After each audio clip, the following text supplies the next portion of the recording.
Muito bom dia para você que nos acompanha nesta manhã de quarta-feira. Seja bem-vindo ao Bom Dia Senar Mato Grosso. Nós estamos aqui, direto do estúdio do Canal Rural Mato Grosso, em Cuiabá, para o nosso encontro semanal, para tirar dúvidas, trazer esclarecimentos para você sobre vários assuntos que passam por aqui pelo nosso estúdio, assuntos que fazem parte do leque de treinamentos e cursos oferecidos pelo Serviço Nacional de Aprendizagem Rural, o Senar Mato Grosso, mas que semanalmente a gente sempre frisa que são assuntos pertinentes para quem está aqui em Mato Grosso, mas é claro que para você de qualquer região do país você também fica sempre muito bem informado, afinal de contas as informações não têm fronteiras.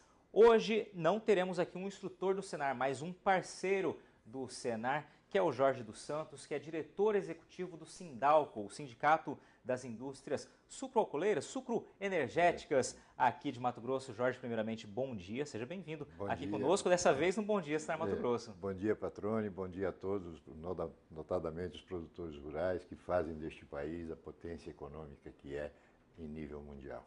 Jorge, vamos passar a primeira tela aqui para a gente já mostrar o assunto que o Jorge vai trazer. Hoje ele vai esclarecer, explicar o que é a famosa RenovaBio, que nesse segmento de biocombustíveis, de energia renovável, é uma palavra, vamos colocar assim, a palavra uma das mais atuais, né, Jorge? Porque traz uma expectativa, acima de tudo, um direcionamento para onde esse setor vai seguir. Vamos falar um pouquinho sobre a RenovaBio, o impacto na cadeia produtiva de biocombustíveis, é claro, esclarecer em que fase, em que momento a gente está da RenovaBio e que perspectivas, quais as perspectivas que essa importante palavra traz para o setor.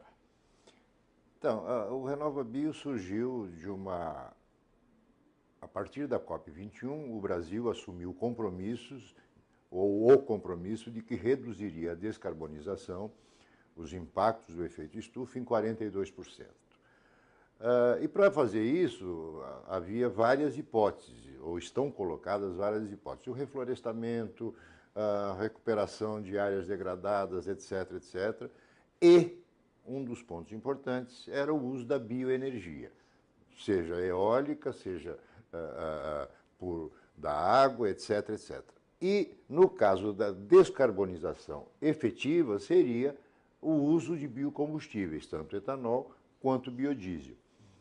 E aí nós fomos ao governo, o setor produtivo foi ao governo e disse, olha, nós precisamos ter uma política pública de longo prazo que garanta a produção de biocombustíveis para atender a essa demanda que será crescente na medida em que a maioria dos países já definiu prazos para extinguir a utilização de combustíveis fósseis, alguns 2020, outros 2030, mas de qualquer maneira há um impacto muito grande. A China tem um mandato de acrescentar 15% de etanol na gasolina para reduzir os impactos dos combustíveis fósseis e vai por aí afora. E aí surgiu a ideia do RenovaBio, que é só uma política pública, não tem nenhum envolvimento do governo em termos de subsídio, de redução de impostos, de carga tributária, de nada. Na verdade, nós apresentamos um projeto de lei em conjunto com o Ministério das Minas e Energia, e esse projeto de lei foi aprovado em tempo recorde. Ele foi apresentado em dezembro de 2016, em dezembro de 2017 ele foi sancionado pelo presidente da República.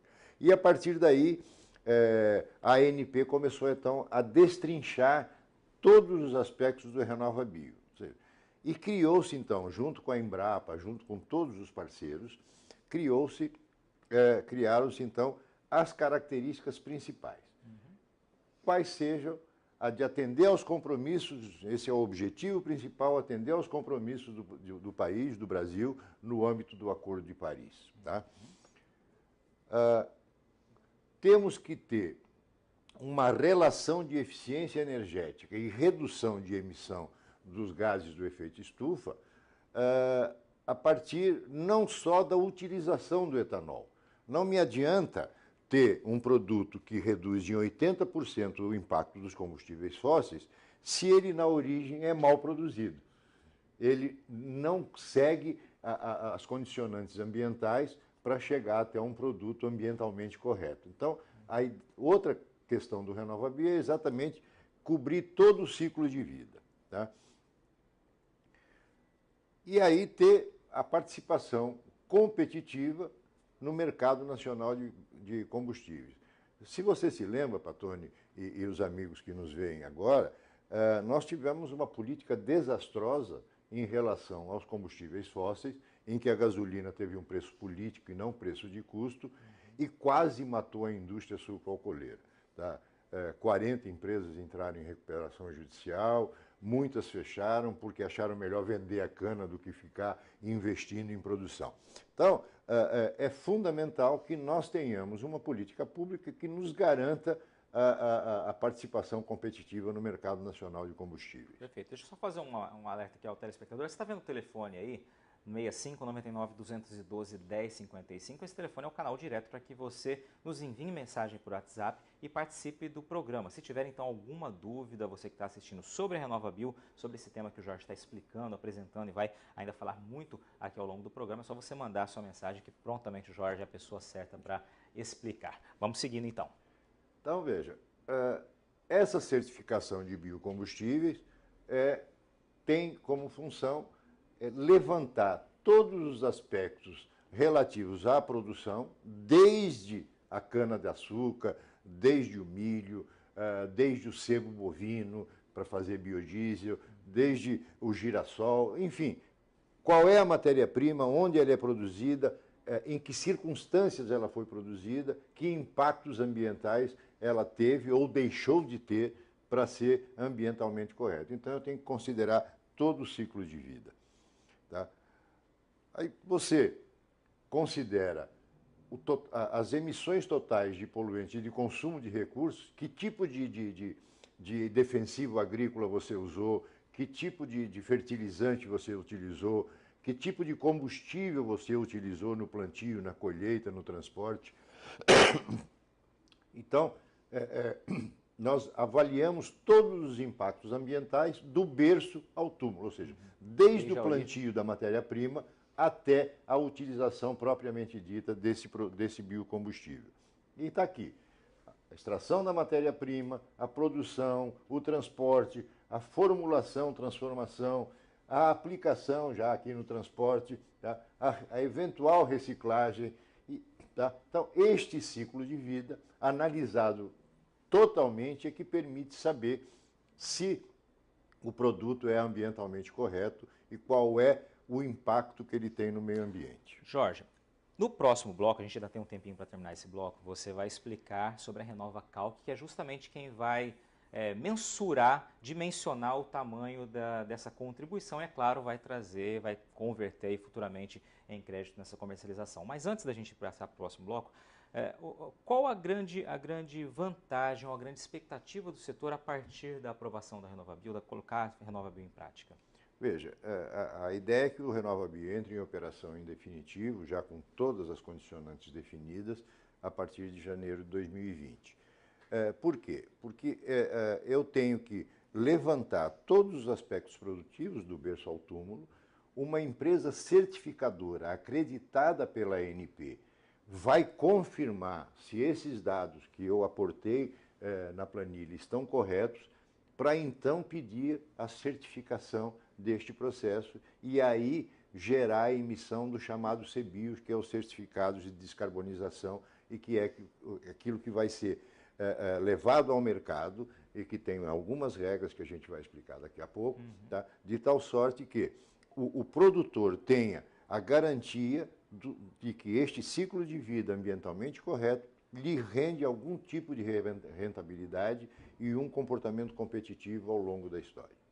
Uma das grandes características, pelo menos que se fala com relação à RenovaBio, uma das dos grandes trunfos, né, além, é claro, de você poder mensurar, comercializar, trazer essa viabilidade, essa viabilidade financeira, é justamente você olhar para o futuro. Você concorda com isso? Não tem dúvida. Veja, talvez o maior impacto disso é permitir a nós, produtores, ter uma visão de futuro, ou seja, de que nós seremos competitivos ao longo do tempo. Não haverá políticas públicas dissonantes ou de interferência ou qualquer coisa. Essa é a política pública definitiva para o setor de biocombustíveis, desde a produção até a utilização, e com isso nós temos certeza de que poderemos crescer e poderemos atender não só a demanda nacional, como também internacional em termos de biocombustível. Vamos fazer então essa pausa nesse momento aqui, depois do intervalo, um intervalo rapidinho, a gente vai voltar ao vivo aqui do estúdio do Canal Rural Mato Grosso em Cuiabá com o Jorge dos Santos, que é diretor executivo do Sindalco, explicando a RenovaBio, a sua importância, em que fase nós estamos nesse momento. Já trouxe aqui a expectativa de que a partir do início de 2020 ela de fato esteja em prática, rodando com todas as suas diretrizes já prontamente estabelecidas. Vamos trazer no segundo bloco, então, mais detalhes sobre a RenovaCalc, como é que vai funcionar todo esse processo. E você vai ficar sabendo aqui no Bom Dia, Senar Mato Grosso. Rapidinho a gente volta daqui do estúdio do Canal Rural em Cuiabá. Continue com a gente. Estamos de volta ao vivo do estúdio do Canal Rural Mato Grosso em Cuiabá. Esse é o Bom Dia, Senar Mato Grosso. Conosco aqui, nessa manhã de quarta-feira, Jorge dos Santos, que é diretor executivo do Sindalco, o Sindicato das Indústrias Sucroalcooleiras, Sucroenergéticas aqui de Mato Grosso, hoje falando sobre a RenovaBio, suas expectativas, seus impactos, né, as projeções a partir dessa importante conquista do setor. Vamos direto então, Jorge, explicar o que é a RenovaCalc, o que ela vai fazer, como ela vai funcionar e que benefícios consegue o setor a partir dela. Eu acho que a junção de conhecimento, a junção de expertise, a junção de vários organismos, ANP, Embrapa, CPEA, todas as universidades que de alguma rideza, que de alguma coisa estão envolvidas com o setor sucroenergético, tinham um problema. Como, de maneira simples, fazer esse ciclo do túmulo do berço ao túmulo. Do berço ao túmulo. E aí teve a grande sacada, que foi a RenovaCalc, que é uma planilha Excel, simplesinha, tranquila, mas que considera é a ferramenta que vai medir, que vai calcular a intensidade de carbono de biocombustíveis em função dos aspectos que uma resolução da ANP já mapeou. E isso é muito importante a gente chamar a atenção, Patrônio, que toda a resolução da ANP, antes de entrar em vigor, primeiro ela é construída entre todos os envolvidos. Depois ela é colocada em consulta pública por 30 dias. E só aí, definido o texto de maneira absolutamente clara e observado todos os aspectos dos atores, é que ela entra em vigor. Então, você mede a relação de emissão de gases de efeito estufa dentro do ciclo de vida no processo produtivo por unidade de energia, o megajoule, que o pessoal fala, que eu não me pergunto o que é, que eu não tenho a menor ideia do que seja megajoule, mas diz que é muito importante. Tá? Então, você aí recebe uma nota de eficiência energética ambiental, que representa a diferença entre a intensidade de carbono do combustível fóssil e a do biocombustível substituto.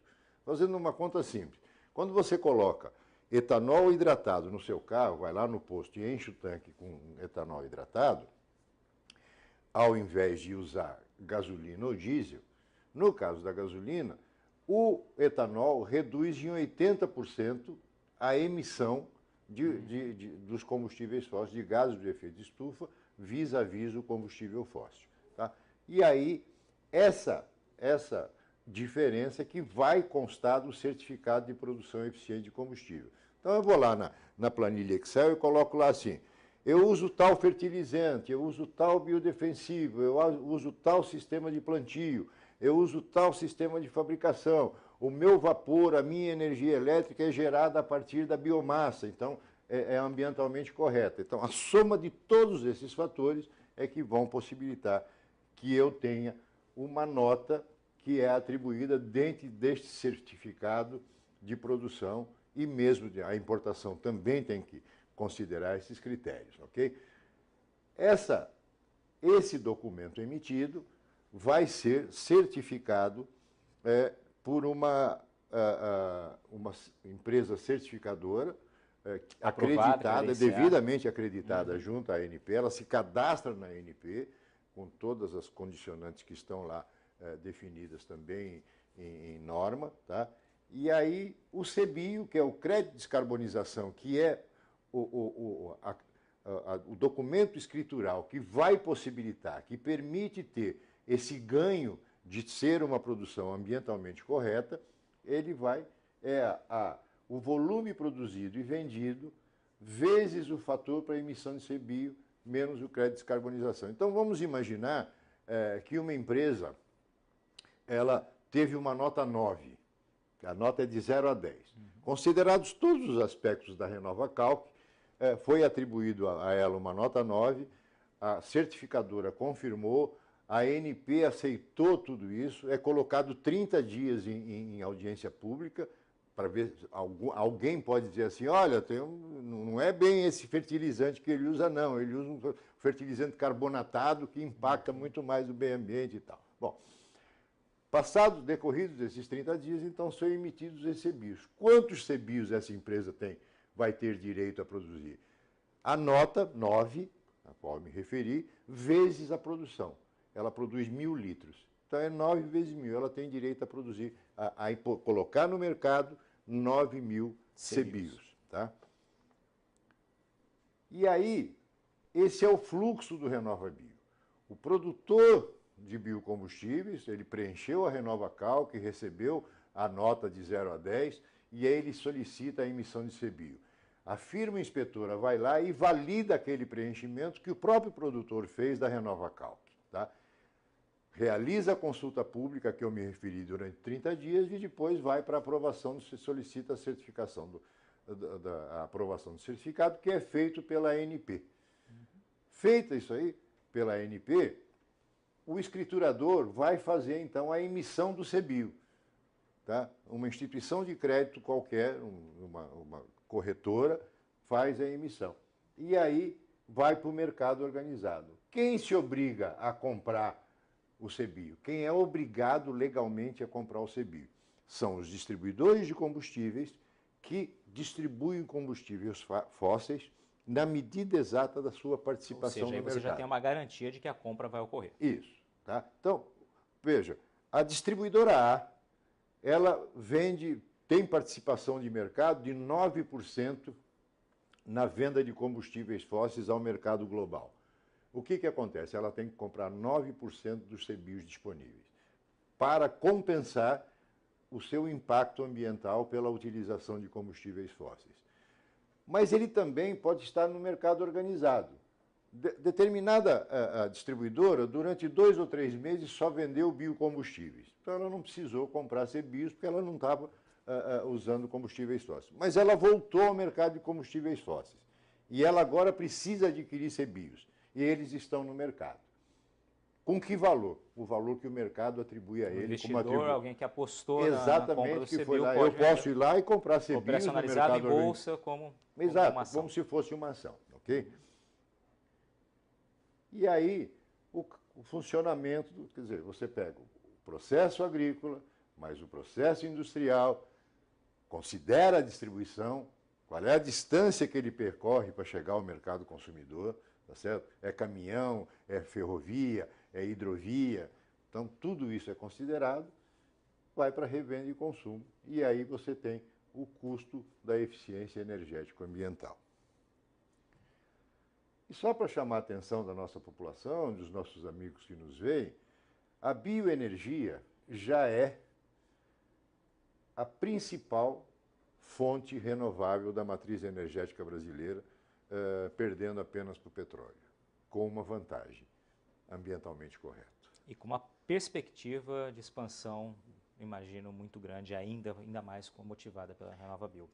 Jorge, me diz uma coisa, a RenovaCalc, para a gente pontuar, ela já está aprovada do jeito que ela está? Ela passa por formatação ainda? Ou esse o modelo é o que vai de fato ser colocado em prática? Não, já está posto. Já está posto. Já está posto. As certificadoras já estão acreditadas, pelo menos 2 já estão acreditadas. Exatamente porque para elas poderem ser acreditadas, nós tínhamos que ter quais são as condicionantes do RenovaCalc para elas poderem se adequar a fazer essa certificação. Muito bem. Você comentou um momento com relação ao preço do CBio. Isso ainda não há definição ainda. O que se espera? Vai ser discutido ou só no momento em que de fato estiver funcionando esse mercado? Qual é o momento que se fala sobre o CBio agora, com a precificação disso? Veja, o que está posto é o seguinte, o Conselho Nacional de Política Energética deve se reunir ao final de 2019, considerar todos os aspectos de mercado, tudo o que aconteceu com o RenovaBio, certificação, isso e aquilo, e vai definir um valor de face. como uma abertura de mercado de ações. Olha, a minha ação, o valor de face vai ser R$1. Agora, mercado, divirtam-se aí para definir. Esse valor de base ainda está sendo discutido. Isso, vai ser... o Conselho Nacional de Política Energética vai definir esse valor de face, que vai definir todos os anos, tá, o valor de face, em função, por quê? Porque você tem o efeito safra. Tá? Então, a safra vai de 1º de abril a 31 de março do ano seguinte, no caso de biocombustíveis. E aí, o Conselho Nacional de Política Energética, então, anualmente vai definir esse valor do CBio, e aí o mercado vai atuar normalmente. Trazer só uma pergunta de um telespectador aqui, Jorge, o Francisco Júnior. Francisco, obrigado pela sua participação, é lá do Pará. Ele falou o seguinte: existem vantagens ou quais as vantagens da RenovaBio para quem produz óleo de palma no Pará? Veja, assim como matéria-prima do biodiesel, ele vai ser bastante impactado. Por quê? Ele vai entrar na RenovaCalc como produtor de matéria-prima. E aí ele tem que estar ambientalmente correto. Se é uma propriedade rural, ela tem que ter o CAR, ela tem que ter... Exatamente, são algumas das exigências também para quem produz. Exatamente. E como o mercado de biocombustíveis tem uma tradição de que os ganhos na ponta do consumo são transferidos à ponta da produção, entendeu? Então, a ideia é que todo mundo possa ganhar a partir desse... Agora, tem que estar ambientalmente correto lá na ponta. Tá, então, você do Pará, obrigado pela sua participação, Francisco Júnior.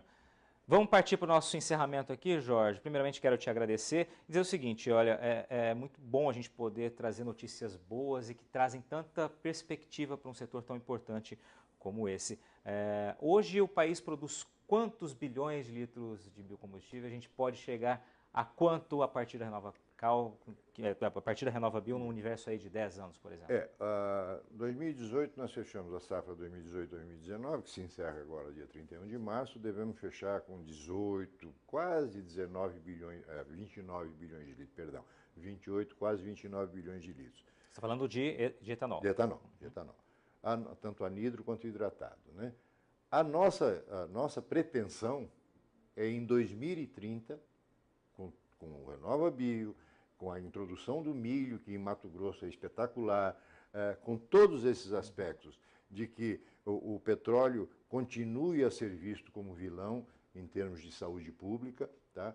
A gente chega a 50 bilhões de litros. Que assim seja, vamos estar aqui para registrar isso. Obrigado mais uma vez pela sua participação, obrigado a você que nos acompanhou, que participou do programa, ficou sabendo um pouquinho mais sobre a RenovaBio. Na sexta-feira, no Mercado e Companhia, no quadro Cenário MT Responde, Jorge vai estar conosco ao vivo, esclarecendo mais algumas dúvidas sobre esse assunto tão importante.